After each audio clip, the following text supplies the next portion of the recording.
السلام علیکم.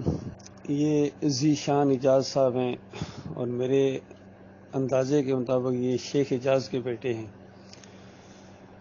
اور یہ کبھی کبھی پوسٹیں لگاتے رہتے ہیں. پہلے ان سے گفتگو بھی ہوئی، اس کے بعد یہ خاموش ہو گئے.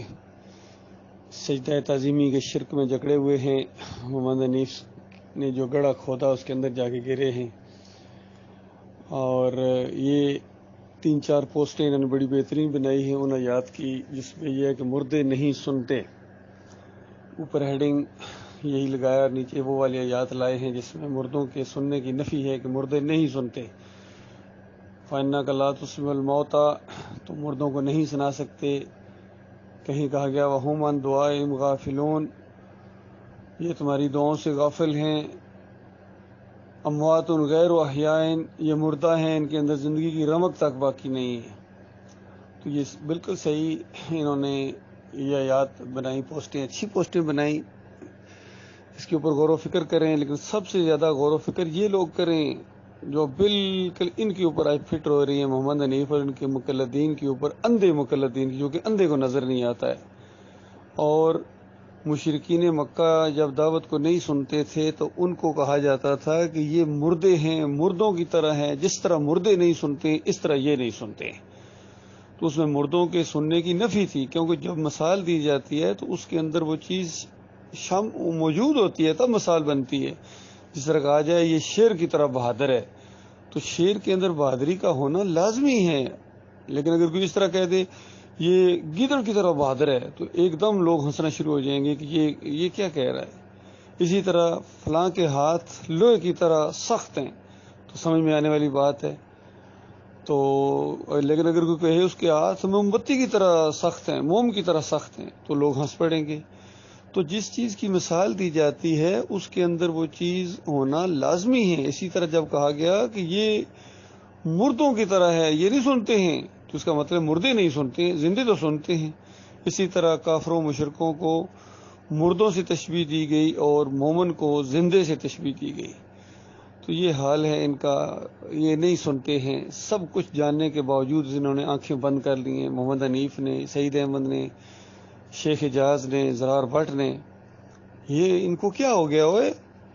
یہ تو بڑے مضبوط نظر آتے تھے اور ان کے بڑے ارادے تھے کہ ایمان خالص کو آخر دم تک قائم رکھیں گے اور اسی کی خاطر ہم پوری زندگی گزاریں گے.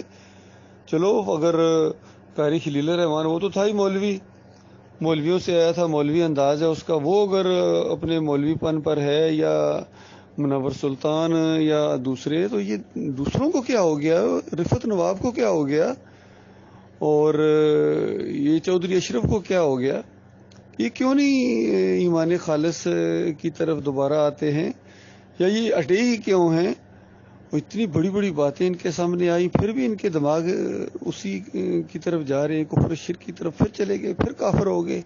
تو ایسوں کے بارے میں کہا گیا کہ ان کو جب قیامت کے دن کے چہرے کالے ہوں گے، منہ ان کے کالے ہوں گے، اور کہا جائے گا بے ایمانو، ایمان کے بعد پھر کافر ہو گئے تھے، اب چکھو عذاب کے مزے. تو یہ ایمان کی بات بالکل واضح طور پر کھل چکی تھی، اور بالکل ان سب کا ایک قسم کا یہی موقف تھا کہ یہی حق دعوت ہے، یہی توحید کی دعوت ہے جو اس دور کے اندر ڈاکٹر مسعود الدین عثمانی رحمۃ اللہ علیہ نے جو دعوت اٹھائی ہے، یہ بالکل حق ہے. اور ہم اس کو انشاءاللہ آگے لے کے چلیں گے. اور رنگ جہاں بدلے گا، تو انہوں نے کیا رنگ جہاں بدلنا، یہ خود تبدیل ہو گئے. ان کے اوپر کفر و شرک کا رنگ چڑھ گیا، حالانکہ سب سے بہتر جو رنگ ہے وہ اللہ کا رنگ ہے. مالک فرماتا ہو اللہ کا رنگ اختیار کرو، اللہ والے بنو، اللہ والے بنو، اللہ کو اپنا داتا مانو، دستگیر مانو، مشکل کشا مانو، حاجت روا مانو، اور واسطے وسیلے کے بغیر اس کو پکارو، اور یقین رکھو کہ دعاؤں کو سننے والا ہے، بھروسے توکل کے لائق ہے. اور اسی طرح سجدے کے بھی وہ لائق ہے. ہر دور میں جتنے انبیاء گزرے ہیں یا نیک لوگ گزرے ہیں، انہوں نے اللہ کو سجدے کیے ہیں، اور اللہ کے علاوہ کوئی اگر کسی کو سجدے کرتا تھا تو ناراض ہوتے تھے، ان کو کافر مشرک سمجھتے تھے، منع کرتے تھے ان کو. تو وہ خود کیسے کسی نبی کو سجدہ کر سکتے ہیں، یا کوئی نبی اپنے آپ کو سجدہ کیسے کروا سکے؟ اتنی بات نہیں سمجھ میں آ رہی آپ کی. اور پھر الزام لگاتے ہیں محمد حنیف کی یہ اللہ نے کروایا. وہ کہتے ہیں اللہ نے کروایا، اللہ کا حکم تھا، اور اس کے بعد اللہ کی رضا اس میں شامل ہے. اور کہتے ہیں یعقوب علیہ السلام نے بھی کوئی اعتراض نہیں کیا. اور بے ایمانوں اعتراض کس چیز کا ہوتا؟ وہ سجدہ ہوا ہی اللہ کو تھا، تو یعقوب علیہ السلام کیا اعتراض کرتے؟ وہ تو خوشی سے خود سجدے میں گر گئے تھے اللہ کے سامنے، اور اس سارے خاندان نے اللہ کو سجدہ کیا تھا. تو اس طریقے سے انہوں نے الزام لگایا ہے، بہت بڑا الزام لگایا ہے. جس طرح کتاب التوحید کے اندر عبد الوہاب نجدی نے شرک کا الزام لگایا آدم علیہ السلام کے اوپر اور نبی علیہ السلام کے اوپر، اور اسی طرح تبلیغی نصاب کے اندر زکریا نے الزام لگایا آدم علیہ السلام کے اوپر اور نبی علیہ السلام کے اوپر واسطے وسیلے کے شرک کا. اور یہودیوں نے، عیسائیوں نے اپنے انبیاء کے اوپر یہ شرک کے الزام لگائے کہ ہمیں یہ بتا کے گئے تھے کہ ہم اللہ کے بیٹے ہیں. اور پھر اس امت نے نبی علیہ السلام کے اوپر الزام لگایا کہ نبی علیہ السلام نے بتایا کہ میں اللہ کی ذات کا ٹکڑا ہوں. یہ الزام مجدد الفسانی نے لگایا، سارے صوفیوں نے لگایا، اور اشرف علی تھانوی نے لگایا، اعلیٰ حضرت نے لگایا، اور ابو العلا نے لگایا. یہ سارے ایسی کشتی کے مسافر ہیں. انہوں نے کفر و شرک کو جواز بخشا بے ایمانوں نے. تو ٹھیک ہے، جہنم کیا کئی دن بن جائیں گے، اگر جو مر گئے وہ گئے، وہ تو جہنم میں جا چکے. کیونکہ نبی علیہ السلام نے فرمایا ممات یشرک باللہ شیئا دخل النار. اور باقی جو بچ گئے ہیں اگر توبہ نہ کی انہوں نے، تو یہ جو بھی مرتا جائے گا آگ میں، جو بھی مرتا جائے گا آگ میں. اور اس وقت کہا جائے گا چکھو مزے اب. توحید کی دعوت اٹھ چکی تھی، ایک ایک چیز بالکل واضح، قد تبین الرشد من الغی، ہدایت کو گمراہی سے علیحدہ کر دیا گیا تھا. یہی تم آیت پڑھا کرتے تھے اسٹیج کے اوپر سے، اور اچھل اچھل کے تقریریں کرتے تھے کہ اللہ کے علاوہ کوئی سجدے کے لائق نہیں. بازاروں میں دعوت اللہ کے دوران یہی کہتے تھے کہ یہ عزت دار سر ایک اللہ کے سامنے جھکے گا، کسی اور کے سامنے نہیں جھکے گا. تو یہ تمہارا عزت دار سر تو نہ جھکے. اور بے ایمانو، تم نے انبیاء کے سر انبیاء کے سامنے جھکا دیے، کفر و شرک کے دائیو. تو اس طریقے سے تمہاری خبر لی جائے گی. دنیا میں بھی اللہ کے بندے تمہیں چھوڑیں گے نہیں، تمہیں طاغوت کی لسٹ میں، طاغوت کے کٹہرے میں کھڑے کریں گے. کیونکہ یہی اصول ہے اور یہی ایمان کا تقاضا ہے اور یہی انصاف کا تقاضا ہے کہ جن اصولوں کے تحت ان کو فرقہ پرستوں کے کافرین کو کافر اور مشرک کہا گیا، اسی اصول کے تحت محمد حنیف اور سعید احمد کو کیوں کافر اور مشرک نہیں کہا جائے گا؟ بتاؤ مجھے، وجہ بتاؤ. اور ابھی یہ دوسرے مسلک والے تمہیں چھوڑیں گے نہیں ادھر دنیا کے اندر بھی، تم نہیں ٹھہر سکتے ان کے سامنے اصولوں کے مطابق اگر گفتگو کی جائے تو.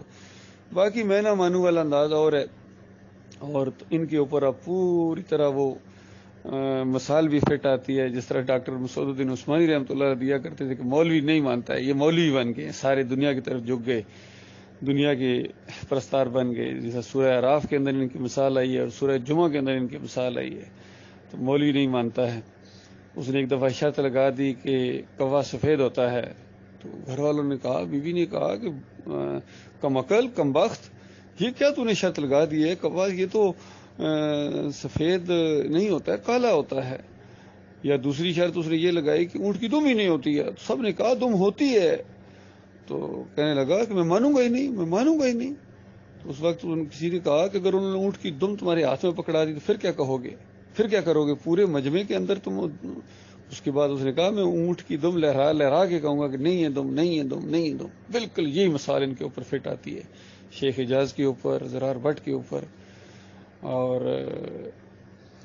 محمد حنیف کے اوپر، سعید احمد، انیس الدین، آصف ہے ان کا ایک چیلا، وہ بھی کفر و شرک. یہ سارے دائی، منور سلطان، رفعت نواب، سب نے ایکا کر دیا بے ایمانوں نے. اور ذیشان یہ راولپنڈی والا، مشتاق وہ علی سوجل والا، حالانکہ بڑے پرانے تھے، ان کو پتہ نہیں کیا ہو گیا ہے. بہرحال کوئی نہیں، اس کچرے کو اللہ نے، اس گند کو اللہ نے علیحدہ کیا ہے. مخلص مومن باقی بچے ہیں اور انہوں نے اپنا نظم بھی قائم کر لیا. اور توحید کی دعوت اسی طریقے سے جاری ہے، اس سے زیادہ مضبوطی کے ساتھ الحمدللہ، اس سے زیادہ جوش و خروش کے ساتھ یہ توحید کی دعوت جاری ہے. کفر پہ طاغوت جاری ہے، رد شرک جاری ہے، اور کفر و شرک کے دائیوں سے جنگ چھیڑی ہے ہم نے، اور بالکل اس کو قائم رکھا جائے گا. کوئی طاقت اس کو روک نہیں سکتی ہے. یا تو یہ دین غلبہ پکڑے گا یا ہماری جان جائے گی. بس اللہ ہمارا محافظ ہے، اللہ ہمارا حامی ناصر ہے.